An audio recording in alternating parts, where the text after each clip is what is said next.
Here is a fact that should stop you mid-scroll. Until very recently, a woman in England and Wales could be sentenced to life in prison for having an abortion. Not for operating a clinic. Not for performing surgery on someone else. Just for ending her own pregnancy. The lawmaking that possible was written in 1861, the same year the American Civil War began. The Offences Against the Person Act 1861 was a Victorian catch-all.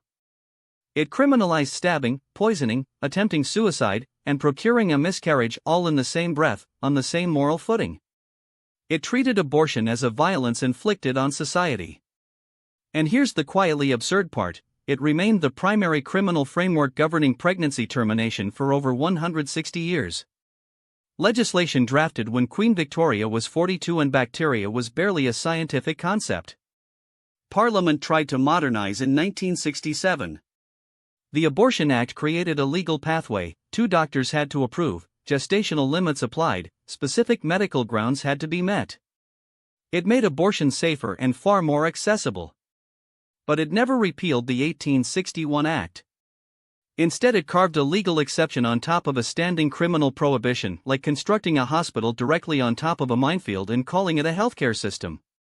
The gap between these two laws became lethally precise. Women who took abortion pills outside the approved clinical pathway because they couldn't reach a clinic, because they were in an abusive relationship, because gestational limits had passed, were still technically committing a crime under 1861. During COVID, the government expanded telemedicine access to abortion pills as an emergency measure. Afterward, at least 3 women were prosecuted using those same Victorian provisions. It's worth pausing on the biology. Mifepristone blocks progesterone, the hormone sustaining a pregnancy. Misoprostol then triggers uterine contractions. The physiological result is nearly indistinguishable from a natural miscarriage. Which means for much of legal history, the crime being prosecuted was a person taking deliberate control of a biological process their own body already knew how to perform spontaneously. In 2023, a woman was sentenced to 28 months in prison after taking abortion pills at home past the legal gestational limit.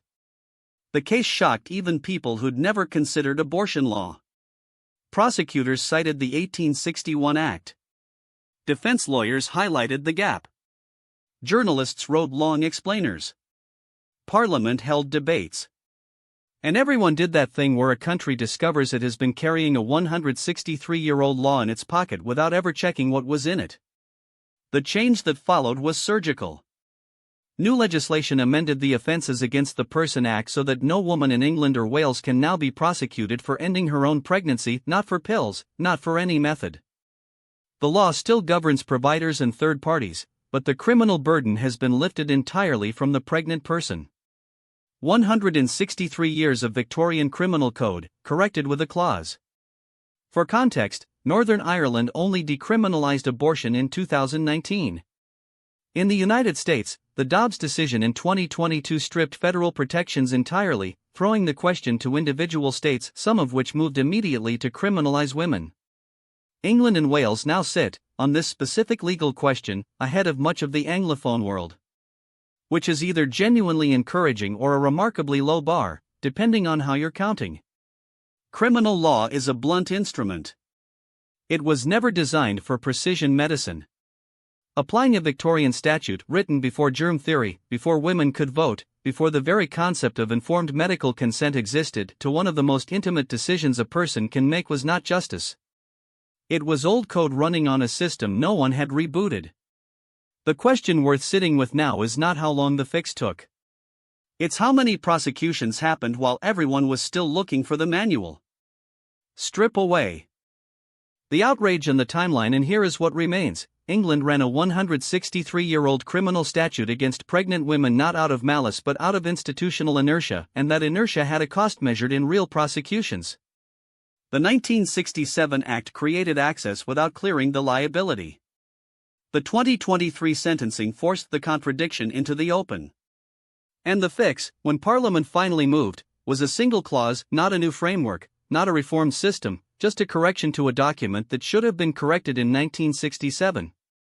That correction now places England and Wales, on this precise legal question, ahead of the United States and most of the Anglophone world. Whether you find that encouraging or just a very low bar is, we think, entirely a matter of what you expected the baseline to be. What strikes us isn't that the law was old, plenty of laws are old. What strikes us is how many people had to be directly harmed before it became uncomfortable enough to fix. We don't think that's cynicism. We think that's just how institutional inertia distributes its cost. It lands first on the most exposed, and by the time it reaches people with the power to act, the worst of it is already done. The prosecution that shocked the country was not a malfunction. It was the statute doing exactly what it said. Which leaves us sitting with a question that has no clean answer. If a law can run unchallenged for 163 years and then be corrected in a clause, what else is still in the books right now, active, unquestioned, and running on someone else's life?